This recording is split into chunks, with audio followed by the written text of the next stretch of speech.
Hi, hello, and welcome To the Story is Pod with Katie. and Amanda. We have no idea what this is going to sound like, you guys, because this is our very first time doing a double remote recording. Well, I guess Well, Amanda's in the studio. yeah, I'm still here. Please Sure. put some respect on my name. You're right. My background obviously looks quite different today. I am not in the studio. I am coming to you live from Benton, Arkansas. But it's a cute background. That light fixture in the back is super Yeah, cutie. it's really cute. Ask me Well, how many light fixtures we looked at to get to that one. okay. Don't ask. Well, Don't ask about the doorknobs. I wouldn't. I would never. Oh my God. Cabinetry hardware. I would never. Doorknob saga of 2019. It lives in infamy. I swear to God, I was going to end my mother if we had to discuss a fucking doorknob one more time. Well, it's just the difference in you and I will lump us together. We are very decisive people, right? Like once we decide something, that's it. That's what I've hyperfixated on. That's what Correct. we're doing. That's But right. like my mom is also the same. So when my mom did her home renovation, it was like, and I'm like, buy the fixture. She's like, well, it's like $300 more. I'm like, yeah, but that's the one you like. Just buy the one you like. Here's Buy what the one. killed, here's what killed me about the reno. This is a great topic. Can't wait to tell my mom what we're talking about when she comes back in. Just be thrilled. She ended up with just a black doorknob. It's just a black doorknob. There's nothing. I'm looking at it right now. It is a fucking black doorknob. Nothing. But we had to get there. We had to go through the emotional I, life I cycle. I don't know if your parents have done a renovation recently. It's hard. It's hard. It's really hard. Renos are hard to begin with. They're hard for anybody. But then Correct. to also be the first child, in your case, only child of a Right. parent who is single, renovating their home, so they don't have a partner's input. It was hard. It was really hard. And my mom kept going. I don't know if your mom did this, but my mom certainly did this. She was like, and she does this anytime we buy furniture or anything. She's like, well, I want to make sure you like it because eventually it will be yours. Okay, no. But my mom was like, well, what do you think? It doesn't matter what I think. It's in your house. But it does matter. And I'm like, Correct. but then here's what would inevitably happen. She go, oh my God, do you like this? Whatever. Does enter whatever thing is. And I go, no, it's ugly. And she goes, well, great, I already bought it. I'm like, then why did you ask? And then it's a whole thing about, and I'm like, okay, so now I'm confused because you asked me. But did you want my If opinion? you want my opinion, it's I have taken to, and this is a larger topic for any of you who maybe have older like whose parents were older when they had you, or you're like in your 30 plus, like parenting your parents. This is something we talk about in our friend group a ton. I certainly love my parents deeply. Gail forever, right? Like I will be so unwell if something ever befalls my mother.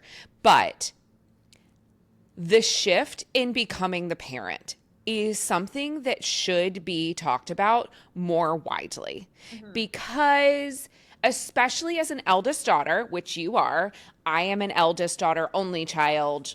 There is no one else. I have to adjust the way in which I interact in scenarios in which there are choices to be made. It is now, I give you three choices and you choose from the three choices.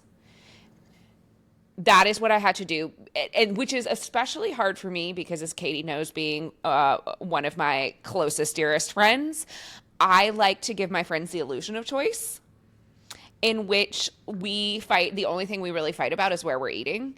And Katie's like, could you just tell me where you want to eat? And I want you to have the illusion of having an option, but I also want that you to helps choose no one, correctly. Amanda. That does nothing for anybody because then inevitably, okay. See, you guys, please, this is what happens. Okay, It's the only thing we fight about. fight is also like a strong word. It's just Our bicker. Yeah. How about you tell me where you want to go? And then I'll pretend to hem-haw about like, and then I'll inevitably go, okay, like it's fine. I just like it. It is. Especially now that like you and I have both been on and off Ozempic and back on and off and what. Sure. The food conversation is so different for us now because I don't care. I don't care, which is kind of nice, but also makes it a little harder because I'm like, I don't care. I don't have that food motivation that we used to, but it did used to be harder. And now, again, because our lives are very full, there are like 3 places that we go. So we're like, well, sure. Tonight we're going to Catalina. Right. If Catalina would like to sponsor us, Catalina Kitchen and Wine Bar, I would die. Or Kitchen and Cocktails, whatever, I would love to. Well, a couple things about Catalina. This is very Charlotte like niche. So if you don't care about this, I'm so sorry. We'll quickly skirt off this topic. They're messing with a couple things right now, and I'm scared. Let's air our grievances. The Parmesan cheese on the Caesar salad. What's happening? I don't know what's going on. It's been like bigger shreds versus like the cloud of cheese. It's a no. It's a no. You also had some feedback around the spicy rigatone pasta. They're tweaking. I also ordered it at lunchtime for the first time. Typically, I'm not a pasta for lunch kind of girl. To me, that is just like crazy behavior, like lunch pasta. I think it's a little crazy. I think that's crazy. Okay. I think it's also a little crazy to eat pizza for lunch too. To me, pizza is like dinner food only. Unless it's leftover pizza. That's different. But like pizza for lunch is a little, we're getting off on the wrong topic. My point is we need to make sure that they're back on their cheese game. But more importantly, I want a regular seat at the bar. What do we have to do to have our assigned seat at the bar? Yeah, if any of you sippers watching, listening, have a hookup at Catalina, you just like let us know. We would love to schmooze our way right on in. Gus at the bar, like have our little family. We need 4 seats, ideally 4 seats, because Gail must come. She loves Catalina. And sit at the bar. We used to just be able to walk in, and I fear the secret is out. And now we go in and they're like, it will be an hour and 15. And I'm like, at 5:15? On a Wednesday? I think not. I don't think so. In this economy? Honey. No, yeah. This is not for me. I'm not built for that. Catalina. Can we talk about you? I'm so sorry. You co-opted our friends at they're not our friends, but I'd like to think they are at Las Colch. I don't think so, honey. They're friends, but they're my friends, Matt and Bowen. I know you feel very passionate. You were an early adopter. No. Like episode 2 of their podcast adopter. Sure. And I think that means something. I love it. Producer Tommy, shout him out, tag him, clip it.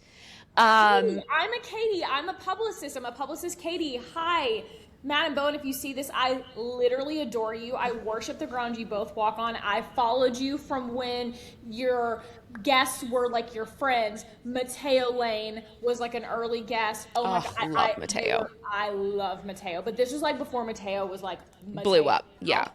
Pat Regan, I was in the early days when Pat Regan was a frequent guest. Kat Cohen was a frequent guest. I'm an OG. Please say hi to me. I don't know what I'm asking for, but like, I love you. Okay, great.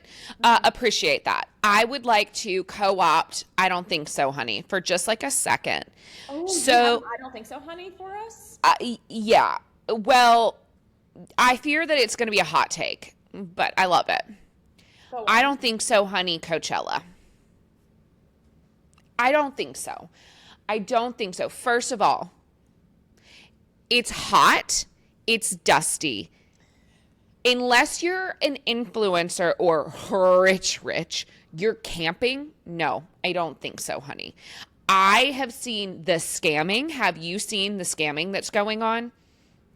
Okay, well, this happens like every year, right? That there are scammers that usually it hits the normies like us. But this year it seems to have infiltrated the influencer community. And there is an influencer who I believe they're based in New York, and they were invited by a brand. They were invited by a brand to come to Coachella. They were given, I think, 2 tickets, and they were like staying in the whatever house, yada, yada, yada. They get to the festival. Tickets are fake. Tickets are fakes. Tickets never existed. What do you mean? Well, so where's the brand in all of this? I don't know the answer to that. The last that I saw, I think that they were waiting on the brand to respond. Now, a couple of things could have happened. The brand could have been hoodwinked and bamboozled because... Did they name the brand? Just curious. Can't recall. Don't know. Maybe not yet because they... It was going to get fixed. But I want to say that they posted like, we're on our way to Coachella with, so assuming that it's the same brand. Got it. It's likely out there. But here in the brand's defense, the scamming is rampant. So apparently there was another group of normies that had bought tickets, and they bought them on the Coachella site, right? So from Coachella Direct, not on a resale market. Got there, they were doing the whole camping, like got checked in, camping, no, pitch their little tent or whatever, and go into the festival, scan the tickets, not real. And they were like, but we don't understand. We literally bought them from the Coachella site. Organizer said, yeah, there are scammer tickets on the site directly. What do you mean? Let them in. Like, what do you mean? Also, like, I get it. Isn't it just like an insurance ticket? It's not like you're getting like an assigned seat at that point. That's what I'm saying. I don't really like fully understand, because when you look at the videos, and we'll get into the performances, don't you worry. There is much to discuss here. But when you get into the performances, I know that there are like artist wristbands. So if you know somebody or with somebody, you're in like the VIP, like sectioned off, which if I were to ever go to Coachella or really any music festival, that's the vibe I'm looking for. I am not a general admission girl, as we found out when we were in Sweden for Taylor Swift. And I love Taylor Swift down, would do a lot of things for Taylor Swift. I'm simply just like too old. I'm too scared to be around that many people. I'm very anxious, looking for the nearest exit. What happens, and this does happen at music festivals, people get trampled. Like what, when Bieber popped up there and was singing Baby, like I can imagine that there was a push towards the stage, and I simply cannot do it. I am. What do they call that? Riding the barricades? What is it called when you're like in the front? Like you're a barricade. I don't know. You're a barricade bitch. That's perhaps, yes. Ride the fence. I don't know. No, it's the word barricade is in there somehow. But. Okay, great. Well, I'm simply not cool enough to understand. But to purchase tickets from a legitimate site and then to like get there, you're in a field. So you mean to tell me that like these people who showed you that they bought directly through Coachella, you just like couldn't let in? It's crazy. Well, you know what's so funny? We're so small. We're so small. We had scammers trying to scam people for tickets for one of our events. Yeah. And hello? Scammed in the DMs too. Scammed in the DMs is crazy. Like that's crazy. You guys, we are limited in speaking of events, right? Like our events are limited by the capacity of the venue, right, for the most part. Right. We do self-impose limits on certain events just because we are just girls. It's more about like we want to make sure that everybody has a good experience, and correct. We don't feel confident that we could do 500 people at book club. Right. That takes away from the experience of book club. So we have a personal cap that we have put. But then there are other places where like for our ACOTAR party, for example, Right. we can't sell any more tickets. Like, we're maxed out about how many, or Bryn Weaver, or, The fire marshal has a capacity limit correct. that we do not impose.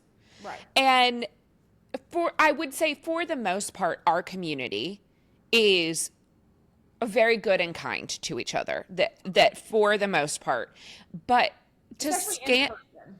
correct. But to scam a ticket, you guys, Yeah. I'm looking at you. Come on now. Speaking of ticket scams, this is not a ticket scam, but it wasn't also not a scam a little bit. We all registered for tickets for Celine Dion because Celine Dion announced this all. Okay, first of all, I guess we're going to continue with this. I don't think so, honey. Celine Dion, icon, queen, legend. We love you, mama. Down. We love you, down. Okay? Mm-hmm. How dare you announce that you're going to do, what was it, 15 shows or something? 12? Yeah, it was like 10 or 12 shows. 12 shows in Paris this year, 2026, and you go, here are the dates, and oh, by the way, tickets go on sale in 6 minutes from now. Like, Right. It was crazy. So we had no time, so we all just go, okay, well, fuck it, I guess we're going to Paris. So we the squad, registered. Right. And listen, truly and humbly blessed, as Amanda West would say. We are truly and humbly blessed because we got codes for all rounds of Taylor. We got codes for Harry. We got codes for Adele. We got Backstreet Boys, Backstreet Boys. We yeah. are on a hot run. Like, we're kind of like batting 1,000 here. And unfortunately, our luck did run out, and we did not get a code for Celine. Sure. Which is devastating. But most devastating to Amanda West. West. We're sorry. We tried. We really did. And I know she's not upset, but I feel upset for her. She deserved that. I'm upset for her because this is her lady. Right. This is her gold. Adele and Celine are her like number ones. Yeah, they're number ones. But my point is, you gave the people zero time. I mean, I guess it didn't matter because everybody was like, well, fuck it, we're going anyway because like we may never see her again. But like, and I think that's what's hard, right? Is for somebody like Celine, ostensibly Harry Styles, Taylor Swift, the Backstreet Boys felt different too. Like they will likely tour again. Right? There will be some form of live music show in their future. For Celine, we may not see her on the stage again because of her health. Right? So I think that there was a thought process around why they released the tickets like that. I think that they thought that if she dropped the dates, surprise, and dropped here's the registration and the tickets will go on sale super quick, that perhaps there would be less scamming because there was less time for them to create a plan. I guess. The only thing that gives me solace, comfort is I have seen I have seen some conversations online about people who did get the codes, and even still it was a nightmare getting tickets. Like it was still a bloodbath to get tickets. And I'm like, okay, so even if we'd gotten a code, the likelihood we would have still gotten tickets is slim to none. Sure. Because the arena and the number of shows that she's doing is just so small. So limited. Yeah. And I wouldn't be surprised if potentially she adds more shows. There's been some chatter online that there are maybe some more dates next year. Depending on her health and stuff, I'm guessing. Right. Well, either way, that was very sad and tragic. But, okay, we've delayed long enough. I want to talk about Coachella. I'm ready. We want to talk about it in chronological order. So Sabs first. Sure. Okay, so Friday night, the headliner was Sabrina Carpenter. And she did Sabrina Wood, and it was incredible. The production quality of this set was insane. Next level. She also performed for a long, like, you got your money's worth out of that pass, in my opinion. Just to see her. Correct. I mean, And that's not including all of the other amazing acts that were there. Yes. And I don't really know how Coachella works. You just buy like a day pass? I think that's how it works. And is it for like main stage versus side? I don't really know. Somebody will in the comments. I don't know either. But she absolutely tore it down. Now, as you said, the stage production, the costumes, the dancers, it was Sabrina. It was a tour show. Yes. It was a tour show. But like she had new costumes. Yep. She had it was totally reimagined. She did short and sweet songs, and she did Man's Best Friend. Yep. It was incredible. You brought this up, so I guess we can kind of like pivot a bit into this. But today's Sunday. We're recording on Sunday. So Justin Bieber was last night. I know we were going to do this in chronological order, but all I have seen this morning in my morning scroll is the comparison of the stage production between the two of them. Don't compete where you don't compare. And Justin said, I'm not gonna, because he had nothing.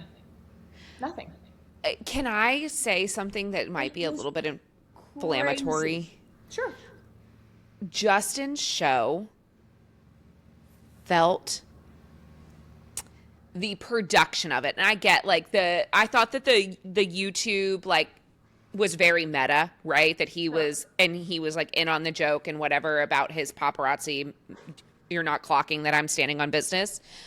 Bit I thought was like very meta, but it had to be acknowledged, and I thought it was good. I thought that was smart. The rest of it felt like a Kanye show.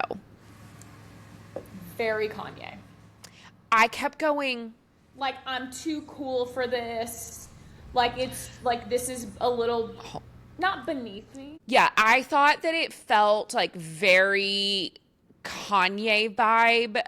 I loved that he sang some like deep cuts, and I think that the fans really, I saw some crowd responses.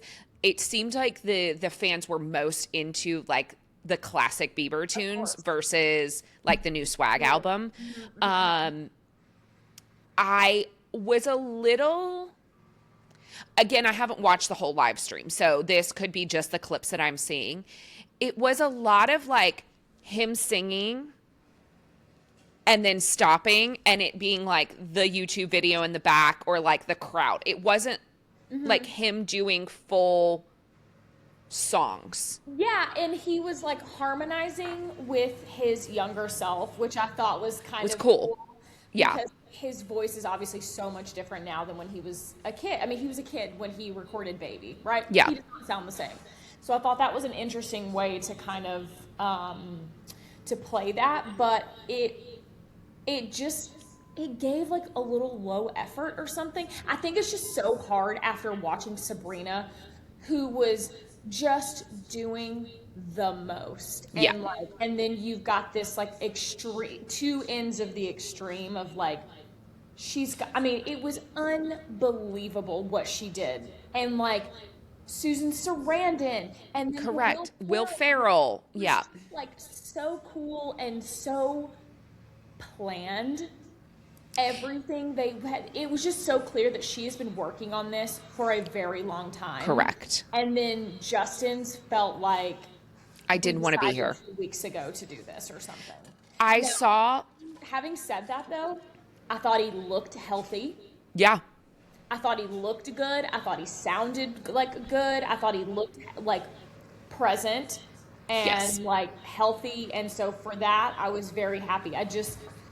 It's just funny because, like, of course, this now is, like, the bar for the man was so low. Like, for us, yay, we're happy you looked healthy. And then Sabrina is like, we got to do this, and we got to do this, and to do this. Right. And just, like, sparkle and glitter and show. And it's just, like such a commentary on, like, the bar for men and women. Yes. I saw some reports, again, this is alleged, that Justin was paid $10 million for the 2 weekend. That's $5 million a show. Now, if you put that in the context of, What was Sab's paid? Do we know? I have not seen. I'm gonna look and see if I can find it. I have not seen any. I hope equal. I hope equal. But Justin stood up there and was like, "I've been wanting to do this for so long, yada yada." For you to say that, I would have been slightly disappointed but I'm not a believer, right? So I think that the believers out there were fed. They got deep cuts. He was doing the YouTube live stream in which fans could drop in the chat what songs they wanted to hear, and he like played one of the songs they wanted to hear.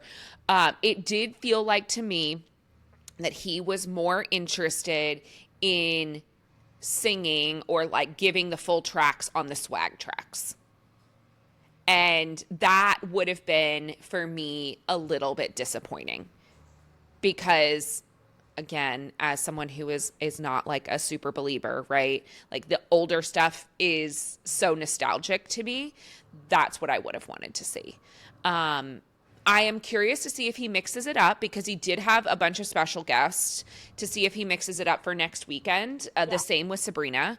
The other commentary that I saw is his set was so late last night. I mean, he didn't go on until like after 11 o'clock. West Coast time. West Coast time. Right. That's just late. That's late. It's so late. Mm-hmm. They were like, he went on like 30 minutes after Sabrina had finished performing on Friday night. That was his like start time. On purpose, or he was like... I think so, because they had Sexy Red after Sabrina on Friday night. And her start time was like 11:30 or 11:45. Not a woman respecting the next woman's start time and ending on time. I was just... I don't know first why of all... on this, but like it's just... Okay, yeah. Crazy. I'm sorry. So I will be on the lookout. Some other things that I thought were super cool is Cat's Eye had the, I'm going to forget their K-pop Demon Hunters. What is their name? The Golden... Huntress. Thank you.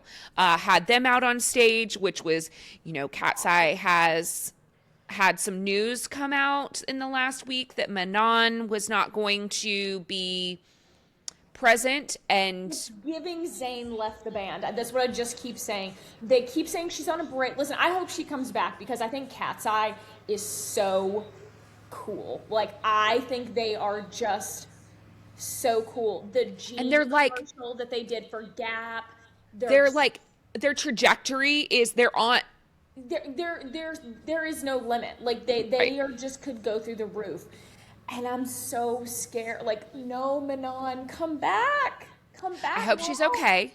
Yes. I hope she's okay. I mean, reports are that she's just like taking a break. I don't know what that means. It's been pretty vague. But they recorded a whole song without her. And and a music video. Actually, maybe she's in the song, but not in the music video. A pink for Pinky's Up. Pinky's Up. She's not in the music video, I know for sure. Because we talked about this earlier this week. Right. But I'm nervous and I want her to be okay. And I want her to come back. I would like, I hope that this is, that she is okay and that she returns. I think that is hard. And you and I talked a little bit about this, like when you have a group with that many people and like that, especially because they came from the Netflix show. Right. Making the band. Right. Whatever the show is called now. And I was telling you yesterday, like, I can't imagine how hard that is to go from an uber competitive environment of like, I've got to make the cut, right? To then turn that off. And now you are in a group of you have to collaborate. Right. And now you're in this group and you have to learn to like ebb and flow with these personalities, and artists are a lot of artists are very clear on who they are and what vision they want for themselves and for their music. So to then have to like mold that into everyone's vision, I can't imagine. Can you hear what my mother is doing? Can you hear any of this? Mom, I'm trying to, oh my God. She's mowing the front yard and she's like directly up against the house and it's like gravel and rocks and it's like,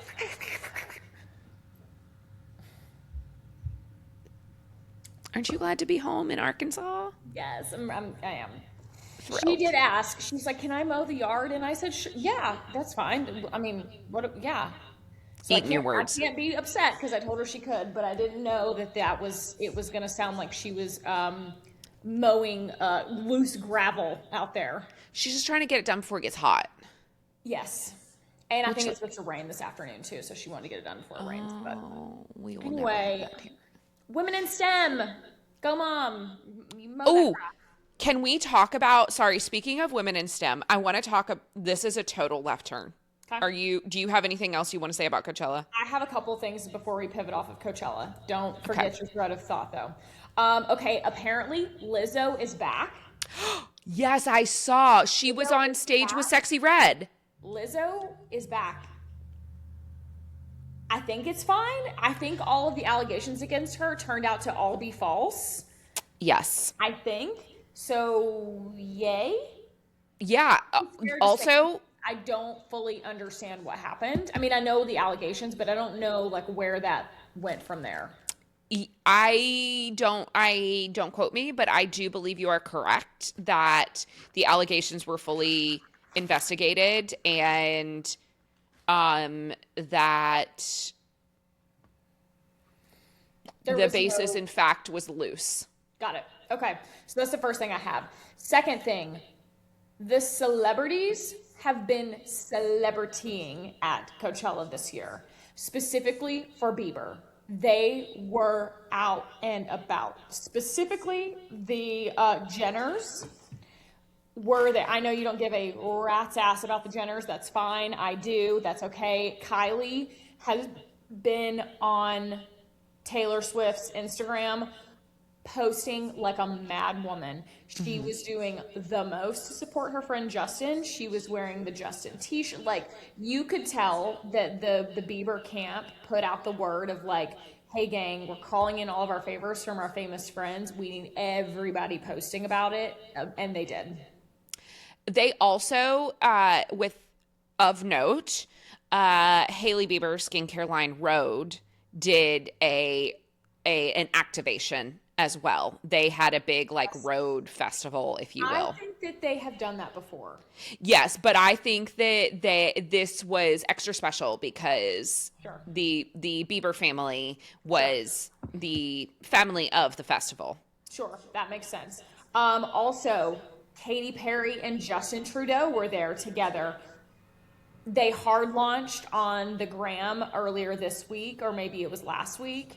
And then they were at the festival. They were holding hands. I know we have a lot of feelings about Katy Perry, and I will just say this. Unfortunately, they are a very cute couple, and I hate to say it, but they are very attractive together, and I'm sorry. So she's an astronaut, so. Okay, let's see what else I have. Jake Shane. Jake Shane was there. Jake Shane is looking hot. The body is tea. He's been working hard on himself. Yes, he has, and it shows. And congratulations, babe. You look incredible. You saw the photo of him in the pink sweatpants, I assume. Wow, wow, wow. Mm-hmm. My guy. You're killing it. And then the last thing I have was a Matt and Bowen sighting also at Coachella together, and they looked adorable, and I love them so much. That's all. Oh, I didn't see photos of Matt and Bowen. There is a video that is making the rounds right now of a fan who approaches them and sings to them, and it's hilarious because he's like kind of bad, but also kind of good, and they're standing there like, yes, mama. It's awesome, and I love them. I love that. That's all I have to say about Coachella.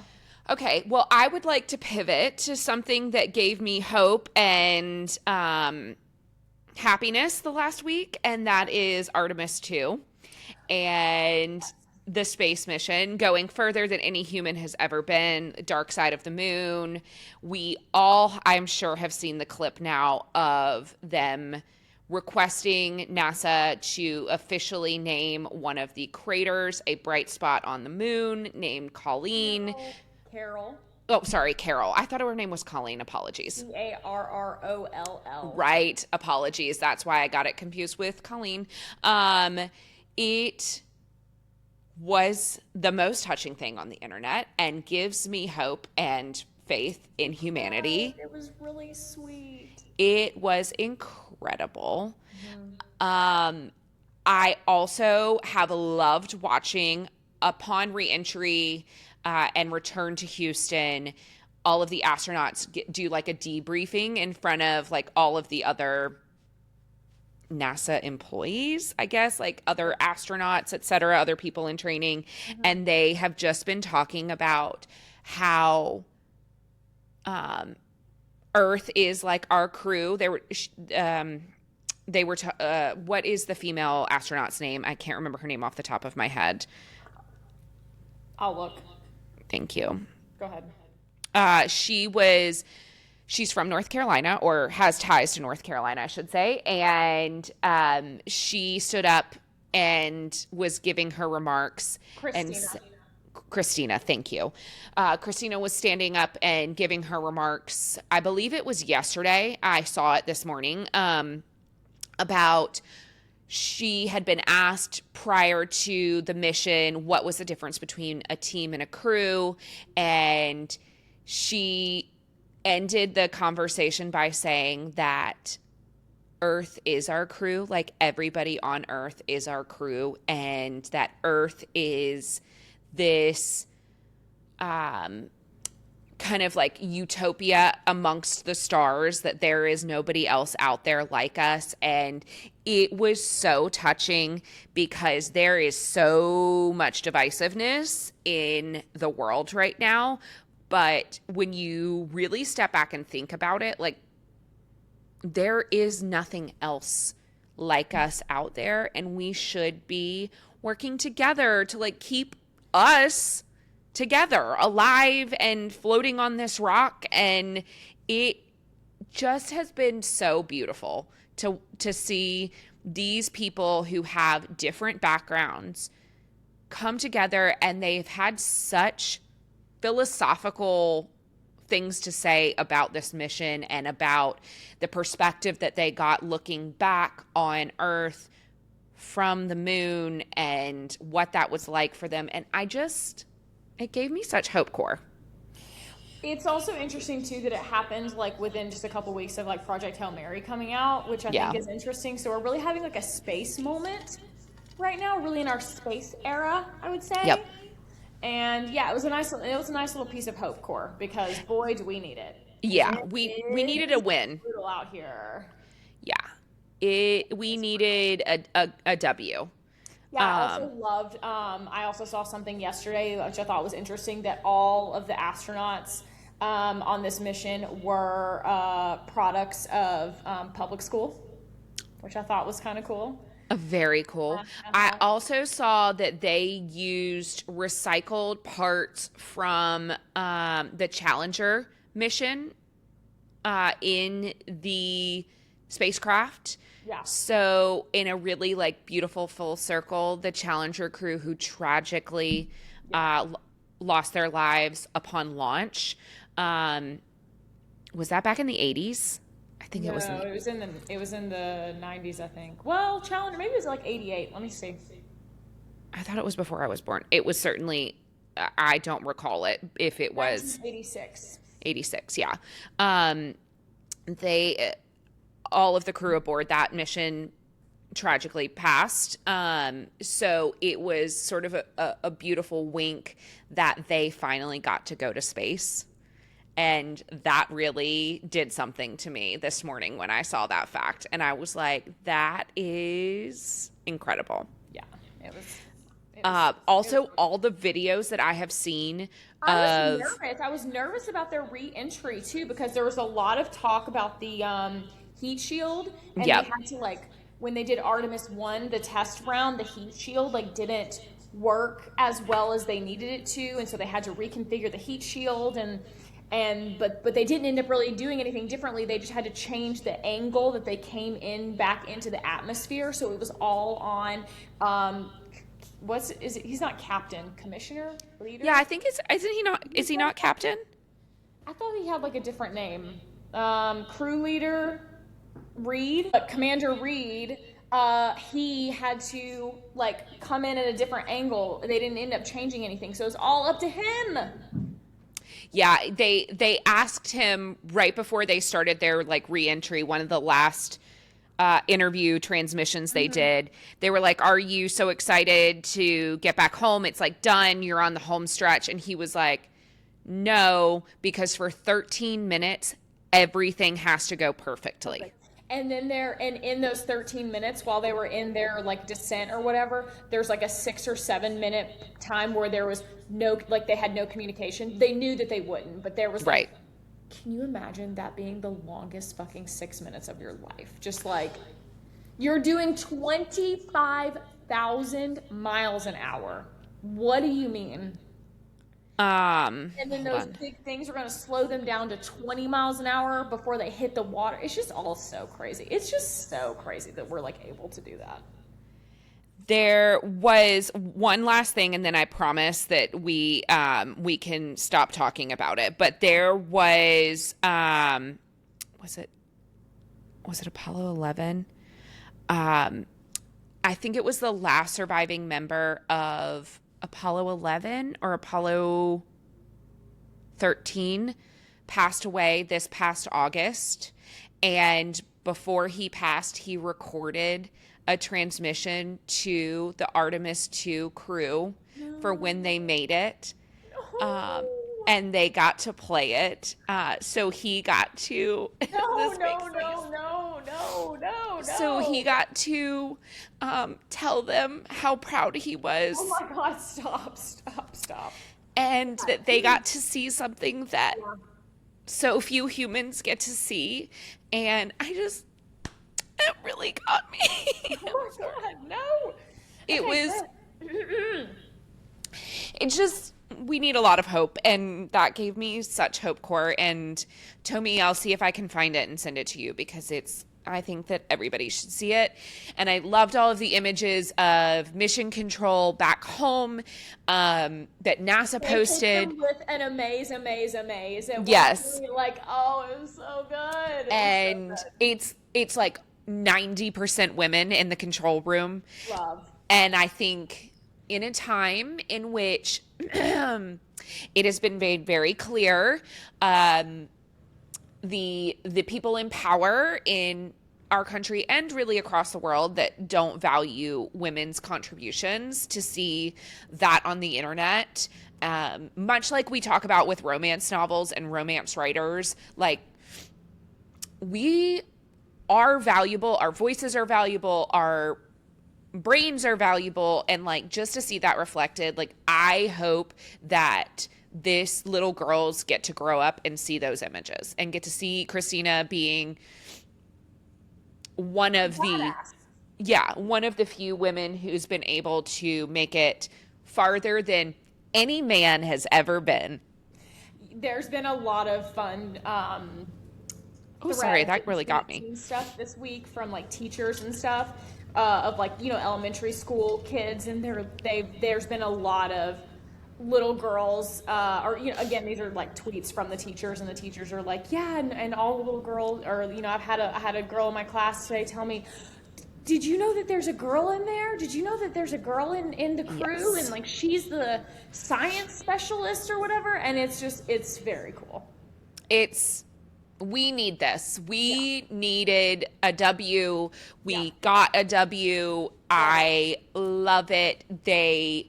The crew was so complimentary of each other, and it was nice. It's just nice to see something go right and humanity be restored for like just nice. a scotch. Yeah. It was just nice. And I'm sorry, I cried on the internet. Apologies. Thanks. Yeah, thanks for that. Appreciate And it. that really got me. I will find it and send it to you because it shattered me. Okay, great. Any Well, on other that, big topics you want to talk about? no, I'm ready to move to the book report, I believe, if you are. I'm ready if you are. Okay. Okay. We have a lot to talk about. Okay, I can't wait. I have started Rites of the Starling. I had some quiet time yesterday by myself at the airport, and I was able to put in some pages. I'm not done yet, so I'm not ready to fully debrief. I know Amanda hasn't started it yet, so we will hold this review for when we can both, talk about it at length. But amaze. It's Have you cried yet? no. Because I've seen a lot of people crying on the internet. I haven't cried yet. There are new characters. There are no new POVs. It is. So I am doing an immersive read. So I'm listening and reading, and the way that they did this, brilliant. There are 2 female POVs, and they have 2 different audio narrators for each. I love that. Woman. And then there's the audio narrator for the man's. And so far, it is so great. We have a couple of our team members that have already finished it. And for them, it was, I think, Miriam. Hey, Miriam. I think she 6 star. gave a 6-star review. No notes, like perfect. She cried. So anyway, I just thought that so far I'm absolutely loving it. And the reception online has been, what I have seen, nothing but positive. Yeah, I agree. And Early reviews are very good. we heard about book 3. Okay. I wanted to fact check something on that actually before we Devaney posted. Oh, she did. Is my understanding that yes, she posted and said, "Hey, it wasn't supposed to be officially official, but like wink wink nudge nudge, check out the BNN. I'm not going to give them free publicity, but check out their site." And I believe that is real. Interesting, because I looked on our side of things that I can see, and et cetera, and it is not there yet. So. And I believe it was addressed in that. Got it. Yeah, so tentatively next year. Yeah, if what is big if true, but true, but the current date that's being floated around is March the 9th. So, has she confirmed how many books this is going to be? Trilogy. Just a trilogy. Okay. I wasn't sure if that was officially official. I think so. Yes. Okay. I think that is what we have been reporting this whole time. So I hope that is still accurate. But yes, my understanding is that it trilogy. Okay, great. Did you do, what sort of homework did you do to refresh the story before you started, or did you just dive in? I just dove right in. I did zero homework, and so far it has been okay. As I mentioned, there is a new I want to keep it vague here, but there is a new POV person. Yeah. And and you get them very early, like chapter 2, and I read that name and I said, "Who's that? Who is this?" And I panicked because I'm like, I don't remember this person. Who is this? Yeah. And then I got scared to Google anything because I didn't want to. Because I think what is supposed to be happening is like, I don't think you're supposed to know who they are, but I think it's supposed to be like a slow reveal, the tie-in, and I think that is what is happening. So I'm choosing. There were probably some breadcrumbs in book 1, but not Man, don't tell me anything. No. I don't want to tell you anything. I suspect that I know who it is, or I have a hunch about where this person falls into the story, Yeah. but I'm also not like certain. Okay. So, I am re-listening to oh, Shield of Sparrows. I'm doing an audio. Well, I have the bandwidth when I tippy tappy at corporate to like listen to something, and it when it comes to romantasy, it's much easier for me to do a re-listen on a romantasy book versus or series versus a first time read, because there is so much world building. I don't find that I catch it all when I do it that way. So this felt like a good way for me to totally. refresh before I dive into Rites of the Starling, because Yeah. as everybody knows, we still have Zodiac Academy that we are also actively reading and recording on. So I needed to make sure I could get my pages in.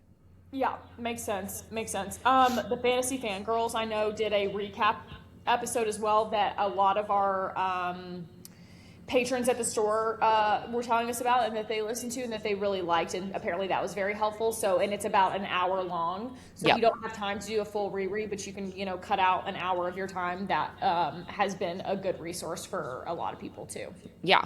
Yes. And they do deep dives on a lot of different series too that I have heard are very helpful. Yes. So I think that might be a good refresher for anybody before you want to dive in. But we have, holy moly, like I was so pleasantly surprised. I mean, you know I love this series by Devney Perry. So I was incredibly pleased to see how popular it was for us at the store this week. Yeah. And how many copies we sold. I mean, we did a pre-order campaign for this book, but we just like loose books also sold just a ton of, and I was very happy to see that. Yeah. It is a series that when people aren't romantasy readers per se, and they come from contemporary, one of the things that I tell them about Devney is her background is in contemporary romance. Yes. And if you like the cadence of a contemporary romance, if you are worried about it's going to be too fantasy heavy, this is, like a Throne of Glass seems maybe unapproachable because it is fantasy with a sprinkle of romance, in my opinion. I think Devney is a perfect author for that. You are going to get the things that you love about a contemporary and that style that she is meshing so well with the fantasy, so it serves both audiences. Totally agree. I think that Totally agree. she has done an incredible job, and when we read Shield of Sparrows, you and I couldn't shut up about it. So I just thought it was so beautifully done and such a classic romantasy. Like I think there's just so many choices in the romantasy, like literally endless number, and like where to start. And I think it's such a good, I hate to say entry level because that makes it sound like it's not as advanced or not as good. Sure. It's just such an approachable romantasy, I think. Yeah. And it has just all the classic thing, only one bed, and the forced proximity, and it just hits Special all girl, like, special girl ex, like moody broody boy, like it just hits all those very classic tropes of a romantasy, but they're executed at such a high level that it just was I just thought it was just so well done. and what I tell people is we obviously read a lot of these books, right? And I feel like between the two of us, it takes a lot to surprise us. Yes. And I felt like the ending of book one had a twist that I did not see coming. Yes. There are two twists towards the end of the book one. Sure. Well, you get some, I don't even know that twist is the right word, some Reveal. Yes. You get some reveals, and a couple of the reveals we were like, well, yeah, Yeah. of course. Like I've read a romantasy before, duh. But then but it didn't matter because I was enjoying it so much that it didn't take away. Like, even But though the last reveal you get at the end of the book, was insane. I was shook. Yes, absolutely insane. Which I think is, when we say that gives you an entry-level romantasy reader is going to love, and then like your seasoned romantasy readers are also going to get something, like, it is the perfect balance of that. Yeah. Perfect. I totally agree. No notes. Speaking of romantasy, though, just a quick update from Papa Trope. Papa Trope will be joining us next week. He has finished Assassin's Blade. We just couldn't get him on the Zoom this week to make it happen today. But he has finished Assassin's Blade, and he has already started Airfire. I literally came home the other night, and he had like 20 pages left of Assassin's Blade. And when I got home, he was like, I finished it and I started Airfire. He's in. He's in. And he told me, he was like, I won't, I'll let him tell you his thoughts. But he did say, he was like, well, I've already met Rowan, and he's going to be a big problem. And I go, big problem. Big, literally huge. Big right. Problem. Huge. Big problem.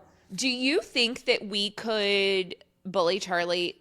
I use the word bully very loosely here, but bully Charlie into ACOTAR? I think so. Okay. You think we can get him to read the Mossverse? Yeah, I think we can get him to do that. Okay. Yeah, I think so. I think he'd like Spark of the Everflame. I think Crescent City's going to be a tougher sell for him. Really? We just won't tell him. We just won't tell him. But yeah, but we can get him on the Mossiverse. Do you think that there's a whole new world for us here? Because I think he'd like Spark too. Let's try to. Yeah. Okay. Sorry. Yeah, I'm signing him up for 6 years of work. Right. But I'm really proud of our little guy. He's really doing it. I'm proud of him. And he's enjoying it. That's what I love more than anything. Like, listen, if you told him, like, you have to do this. Yeah. He doesn't want to talk about it with every nauseating breath like we do, but, like, I want him to. We'll get him there. I think he's on the slope up. He's headed up the precipice to where really you start to get the reveals that all the pieces are coming together, and that's when he'll really want to start talking about it with every breath. I think so too. He did tell me he has some casting updates for us that he seems very excited about. He did not tell me, so I do not know. But he has some casting updates, and he told me that he has cast. In case it's been a while for you guys who you've read Assassin's Blade, you meet Sam, you meet Arben, you meet Rolf, you meet Ansel, you meet Irene, Irene. So he's got castings for all of these people now. I can't wait to see who he cast as Arben. Well, unfortunately, we will have to talk about that a little bit because I helped him because he said he was having a hard time with Arben because he has kind of reddish hair. And I helped him. And then he was like, oh, that's really good. I was like, oh, thanks. But I'll wait to reveal who that was when he's on. I don't think you're going to like who my casting is for Arben. Here's the problem. Arben, he's an asshole, but he's hot. He's hot. They're all hot. That's the problem here.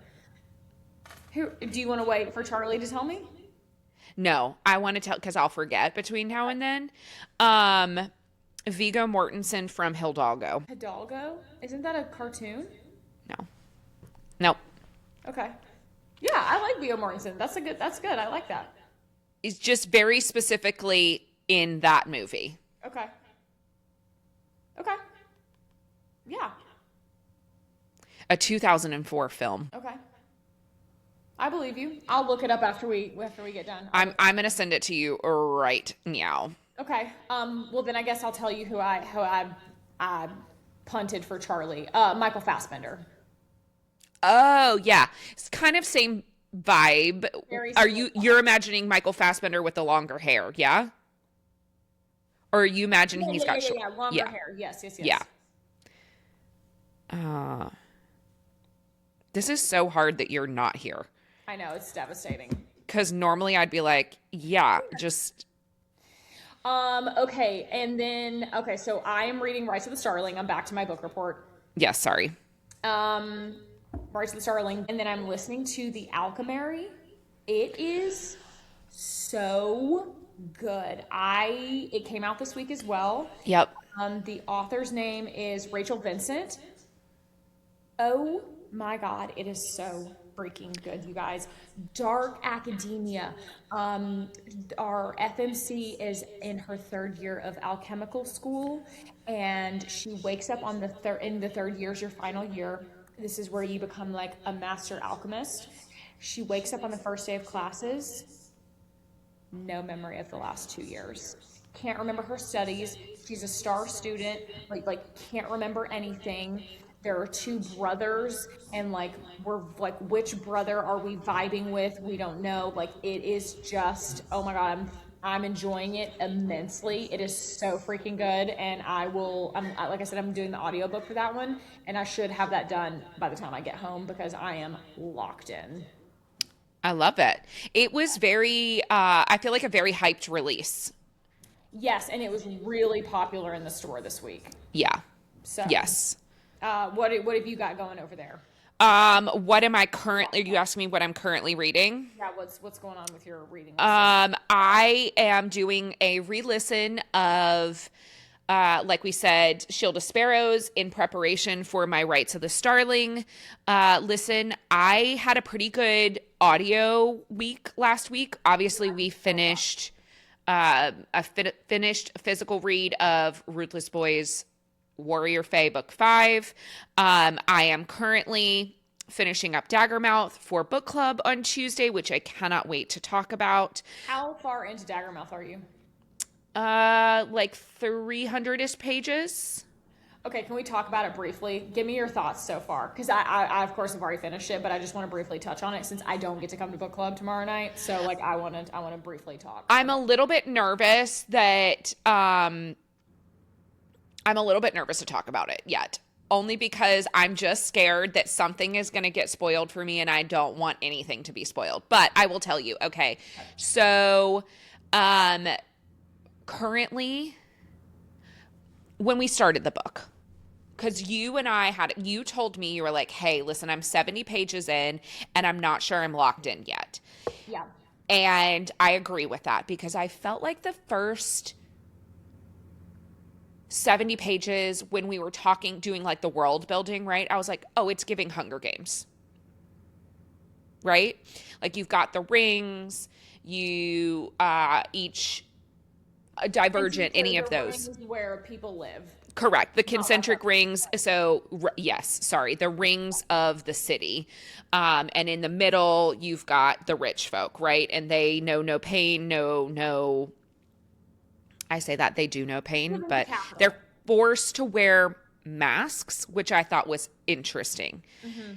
So the like greatest sin of the heart, as it's known, or the capital, if you're Hunger Games, is to like show your true face to someone that you have not taken the vow, being the vow of marriage with. That was interesting to me.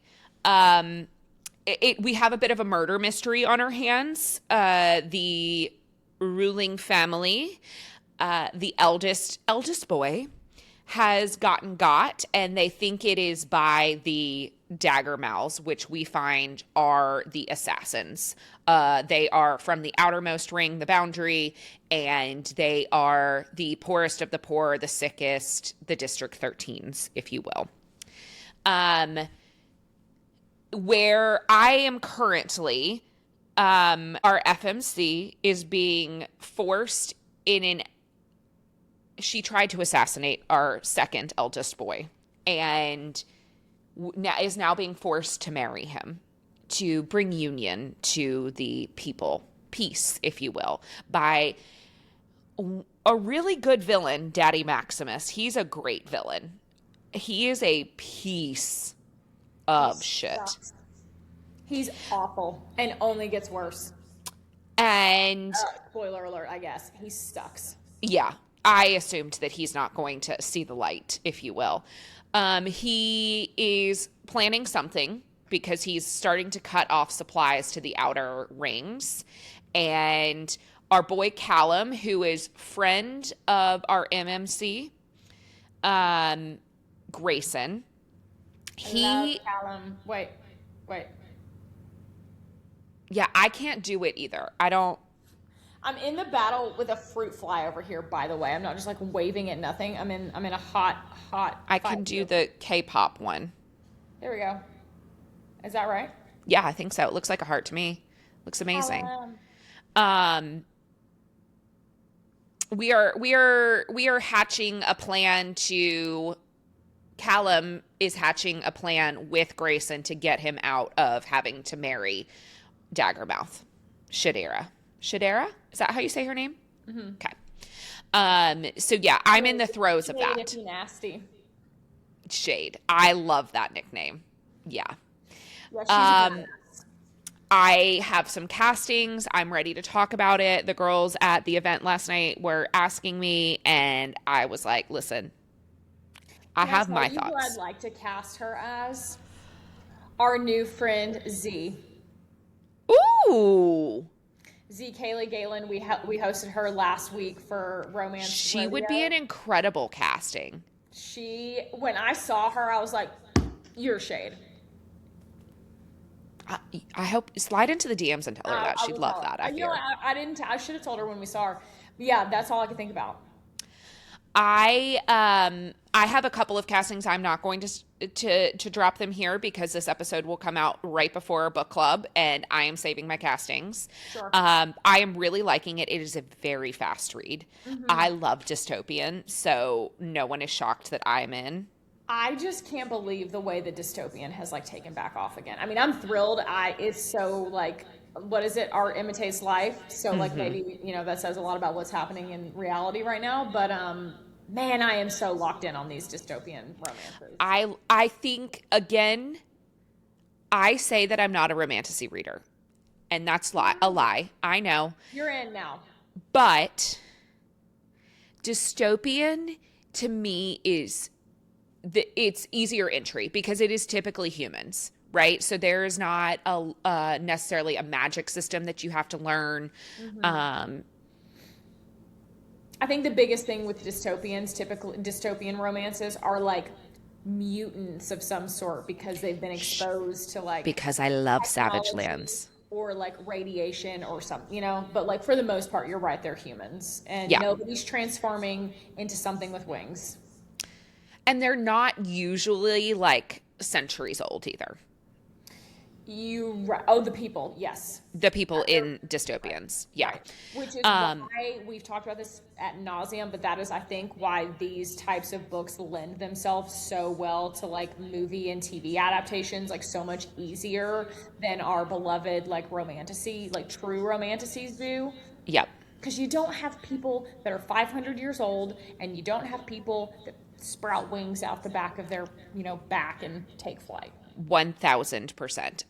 Yes, Daggermouth or this series or duology will be an excellent adaptation to film. That is all I could think about the entire time I was reading it. I was like, oh, I understand how this is going to be a dope ass like movie trilogy. Yes. What is it, like Michael Bay or whoever like did like Sure. Yeah, it will be like a summer blockbuster. That the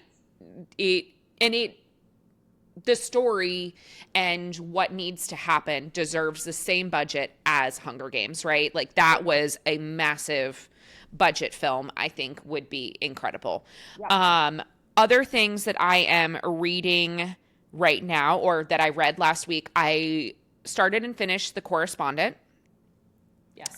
Which I have been doing sprinkling in some non-romance forward, I guess. What would we call that? Fic? Lit? Yeah, lit fic. So I finished that. I loved it. I thought it was great. I did an audio. It's a beautiful story. Also, interesting. Virginia, the writer, wrote like 10 or 11 other books that were never picked up before this book. And she just like kept writing. Virginia, she was the author. Yes, thank you. Yeah. This was her first published work, I believe.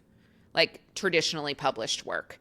And I think that it's incredible. You should read or listen to it if you have the chance. I also started and finished, hold on, Jenette McCurdy's I'm glad my mom died. I'm Glad My Mom Died. I didn't realize that you didn't read this last year when I did. I didn't. You gave it to me to read. You gave me your copy to read, and it just never made it to the top of the TBR. But it became available on my Libby holds this week, and I listened to it, which she also narrates. I left this note in my review on Storygraph. I was not... She is younger than me. So I was not part of her like Nickelodeon culture. So I didn't know Jenette McCurdy. But wow, her story is crazy. I didn't realize her ties to Mormonism. Obviously her mother was a deeply unwell person, and unfortunately Jenette bore the brunt of that. And like most child stars, she then became like the breadwinner for her family, and the dynamic that is involved in that. And then how she found herself in a relationship post youth, right? Like when she was an adult and that person was deeply unwell, just the trauma that she went through. But it is incredible. It's not a long book by any stretch of the imagination. I started and finished it in the same day. It was great. Yeah, it was really It wasn't helping my mental state. I was in a bit of a dark place last week, so it was maybe not the best for me to listen to at the time, but it was worthwhile. I think it's a great memoir. Yeah, it was really moving. Yes.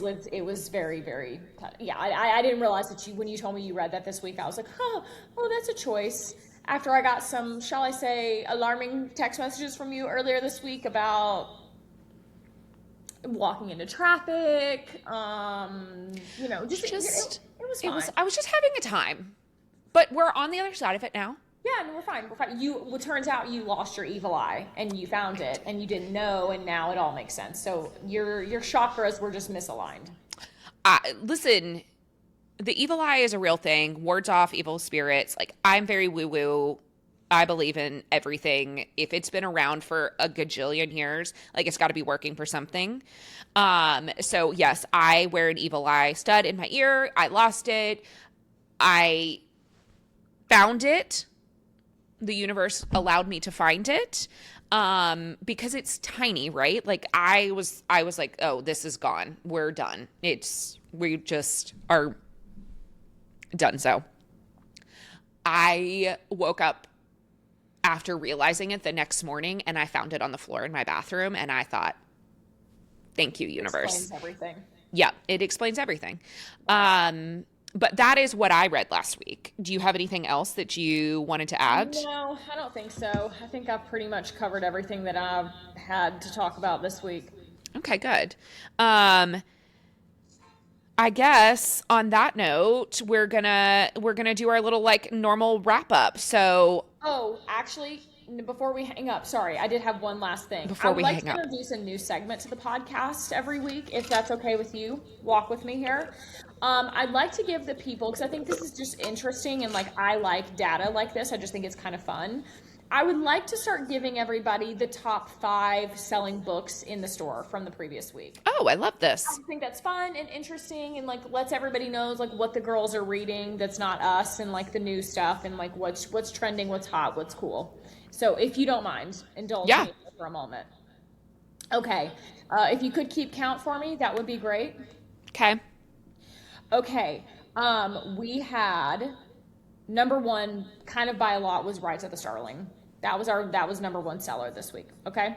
Then we had Rider by Jessica Peterson. Also a new release. Also a new release. We still have some signed copies with not safe for work art. We do, and available. they're available for purchase on our website as well if you are interested in shipping those. Kind of unexpected, not unexpected that it was in the third spot this week. Game On by Try that again. Try again. Game On by Nevessa Allen. Okay. Just interesting. That's 2 weeks old. Was that last week? You're right. You're right. It was last week. It's 2 weeks. It's 2 weeks. I was thinking it was this week. Right? Okay. The Alchemary by Rachel Vincent. Mm-hmm. And then we had one other one.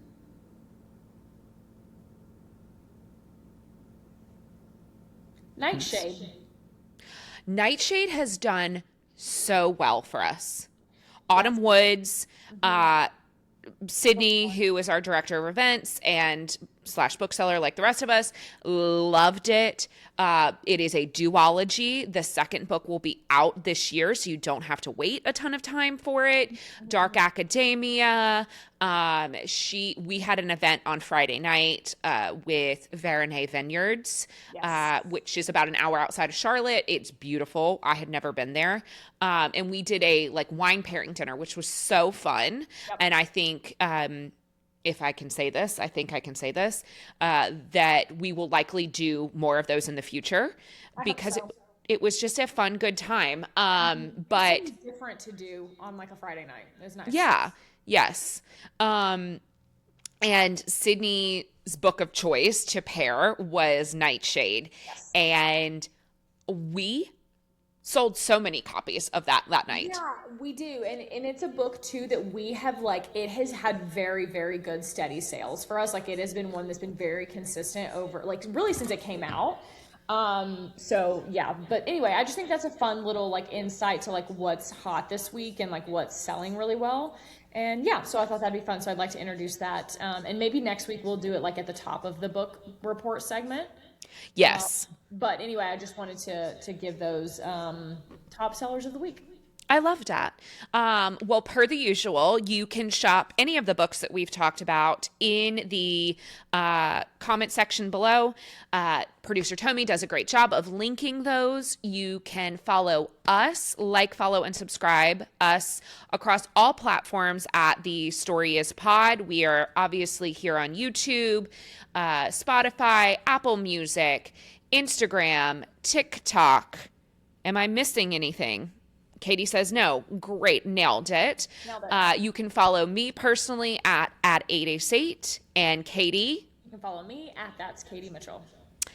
And on that note, go read your book.